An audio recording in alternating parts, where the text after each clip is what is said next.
And then I saw, there was another Hispanic guy, younger guy. He came up. I said, "Hey, can I make a call? I just got out. I was embarrassed to say that, but I just got out." He's like, "Yeah." He gave me the phone. I'm like, "I don't know how to use this." He said, "Huh?" I said, "I just got out. I've been down 23 years." He's like, "Oh, okay." So he said, "What's the number?" So he dialed it for me, gave it to me, and I called my brother. So that day we went to my grandma's house. We drove all the way from LA all the way to Sacramento, going back to the room that me and my late brother slept in. And one of the things that I was very uncomfortable with was the bed. It was too soft. I'm used to that hard, firm mattress.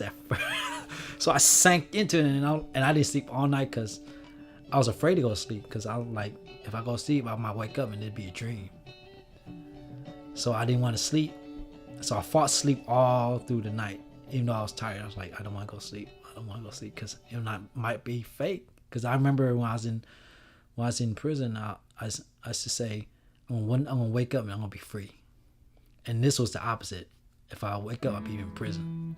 The Asian Prisoner Support Committee is a group of people that is working to support Asian prisoners. And by prisoners, I mean people that are in jail, people that are in prison, people that are in detention centers, people that are on probation, people that are on parole, people that are in classrooms at the beginning of the school to prison pipeline, people in refugee camps, and the families and communities of everyone that I've mentioned. So we are working with the holistic community to try to find healing and opportunities for freedom and liberation for all of us.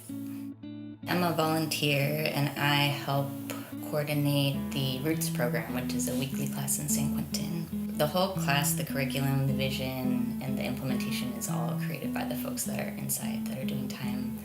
And then the role of a person like me, a volunteer, is to hold space for the logistic stuff that people who are incarcerated can't do. I've been witness to a lot of that work that's happening on the inside of these really beautiful reunions between community and on the outside in a population that by design had been forgotten in a lot of ways. So yeah, when I joined APSC, my intentions were to just let the folks know that their community hasn't forgotten about them, that we are here for them, and that we will never be complete until they're free.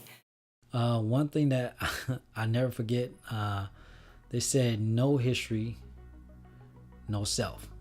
No history, no self. So it started with the no, the N-O, and then we added the K and the W to it. And so when I started learning about that, so I learned a lot about historical trauma. I learned more about the API community with the LGBTQ. I learned about different facets of Asian history, how we're in collaboration with a lot of other minority groups, stuff that I didn't learn about before. But it was also opportunity for me to step up in my leadership role and also get out of my safety zone and speak in front of large groups. And by doing that, it encouraged my fellow brothers to do the same thing, to step up and empower themselves and take on that leadership role. My way of giving back to my community, but also my way of in remembrance of my victim. Using my life as a memorial for him, in remembrance of him, doing something better than who I was back then, 23 years ago.